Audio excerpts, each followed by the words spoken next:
Hello दोस्तों, आज 8th CPC के बारे में हम बताएंगे कि अब गवर्नमेंट ने क्या अपडेट किया है।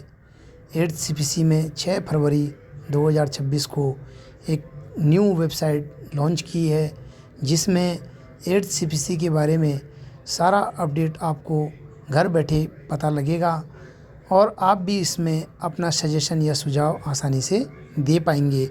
ये बहुत बड़ा बदलाव 6 फरवरी 2026 को पहली बार ऐसा देखा गया है कि आपके द्वारा सजेशन लिया जाएगा और फर्दर नोडल अफसर इसको आगे फॉरवर्ड करके गवर्नमेंट तक 8th सीपीसी के माध्यम से पहुंचाने का काम करेंगे। देखिए कैसे 8th सीपीसी की वेबसाइट पे जाके हमने काम करना है और चेक करना है। अपने मोबाइल पर टाइप करें 8thcpc.government.in। ये गवर्नमेंट की वेबसाइट जो न्यू लॉन्च की गई है, इसका वेबसाइट एड्रेस है। जैसे ही आप इसको क्लिक करेंगे, क्लिक करने के बाद आपके सामने इस तरह से इंटरफेस आएगा, जिसमें टर्म्स ऑफ रेफरेंस, सेंट्रल पे commissions, repository, 8th CPC questionnaire, memorandum submission, इस तरह से आपके सामने ये डिस्प्ले आएगा, जिसमें कि टर्म्स ऑफ रेफरेंस ये बताया गया है कि क्या क्या पे कमीशन के द्वारा किया जाएगा, कौन इसमें चेयरमैन है, कौन इसके प्रेसिडेंट हैं, कौन इसमें आगे मेंबर्स हैं, इस तरह से बताया गया है।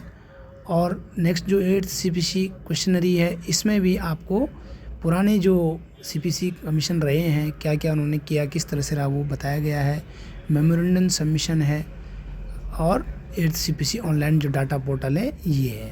तो आगे मैं बताऊंगा कि किस तरह से इस पोर्टल के जो सामने आइकॉन है ये क्या क्या काम करते हैं। जैसे टर्म्स ऑफ रेफरेंस में मैंने बताया कि 3/11/2025 को ये कमीशन गठित हुआ है, तो इसके बारे में बताया गया है। अगर आप इस फाइल को क्लिक करोगे तो यहाँ पे डाउनलोड हो जाएगा और आगे आपको बताएगा कि क्या क्या इसमें कौन चेयरमैन है, कौन इसके मेंबर हैं, इस तरह से। नेक्स्ट अगर आप पे कमीशन रिपोजिटरी पे क्लिक करेंगे तो एक किस्म से एक भंडार, यानी यहाँ पे सब कुछ आपको मिलेगा। जो भी आपके पास यहाँ पे कोई भी इन्फॉर्मेशन 8th पे कमीशन की है, जैसे 7th पे में क्या था, 6th पे में क्या था, सारी रिपोर्ट यहाँ पे रहती हैं और यहाँ से आप डाउनलोड करके देख सकते हैं। और आने वाले समय में अगर कोई सजेशन या कुछ आपके द्वारा रहता है तो वो भी यहीं पे आपको स्टोर मिलेगा। यहाँ पे गवर्नमेंट एक लिंक बहुत जल्दी प्रोवाइड करेगी, जिस लिंक पर क्लिक करके हम एक फॉर्मेट मिलेगा और उस फॉर्मेट के माध्यम से हम अपना सजेशन दे सकते हैं।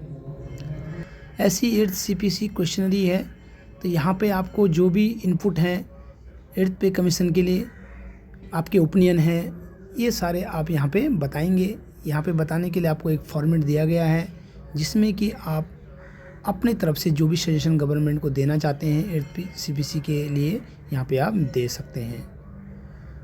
8th सीपीसी मेमोरेंडम सबमिशन है, ये कब तक सबमिट हो जाना है इसको, यानी जिसका कि 18 मंथ टोटल टाइम लिमिट दिया गया है।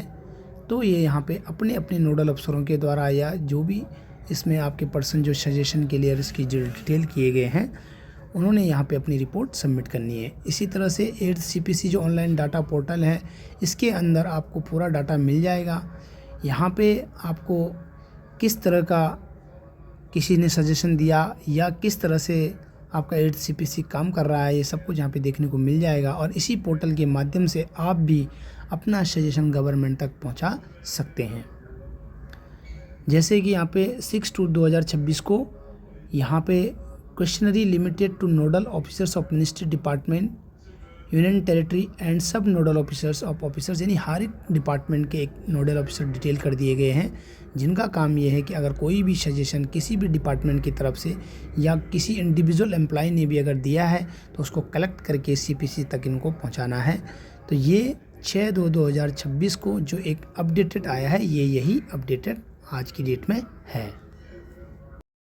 अगर मैं आपको शॉर्ट में बताऊं कि ये पूरे 5 कॉलम का क्या मीनिंग है, तो टर्म्स ऑफ रेफरेंस कार्य की शर्तें, कार्य की रूपरेखा, सेंट्रल पे कमीशन, रिपोजिटरी का मतलब है वेतन आयोग का जो दस्तावेज है जो यहाँ पे रखे होंगे। 8th सीपीसी क्वेश्चनरी का मतलब है 8वीं वेतन आयोग का प्रश्न पत्र यानी सुझाव फॉर्म जो भी इसमें आएंगे यहाँ पे अवेलेबल होंगे। मेमोरेंडम का मतलब है स्मरण पत्र यानी ज्ञापन जो लिखित रूप से जमा करना है। सीपीसी का जो ऑनलाइन पोर्टल है, यहाँ पे आपको 8वीं वेतन आयोग का ऑनलाइन डेटा पोर्टल दिखेगा, जिसमें सब कुछ आपको अवेलेबल होगा। आगे 16 मार्च तक अंतिम डेट है जिसमें कि सभी की ज्ञापन यानी सुझाव लिए जाएंगे और उसके बाद नोडल अफसर को सबमिट कर दिए जाएंगे।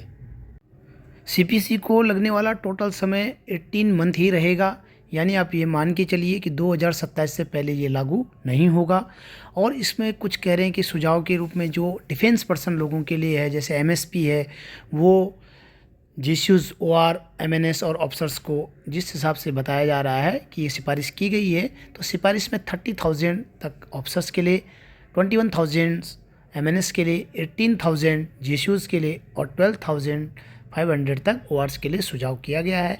देखने वाली बात है कि सुझाव को कहाँ तक एग्री किया जाता है गवर्नमेंट के थ्रू, और ये क्या मान्य होगा, क्या ये लागू होगा या नहीं होगा, ये आने वाले समय में फ्यूचर में पता लगेगा।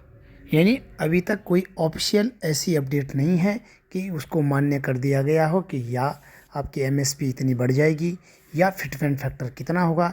ये सब अभी फ्यूचर में ही पता लग पाएगा, आने वाले समय में ही। जब तक 8th सीपीसी क्लियर नहीं करेगा तब तक कोई भी डाटा आपको अवेलेबल लिखित रूप से नहीं पता लगेगा। तो आप भी इस पोर्टल के माध्यम से अपने सुझाव और सजेशन गवर्नमेंट तक पहुंचा सकते हो। आशा करता हूं कि आपको ये मेरी वीडियो पसंद आई होगी। ऐसी ही वीडियो के लिए आप लाइक और सब्सक्राइब ज़रूर करें। Thank you. जय हिंद, जय भारत।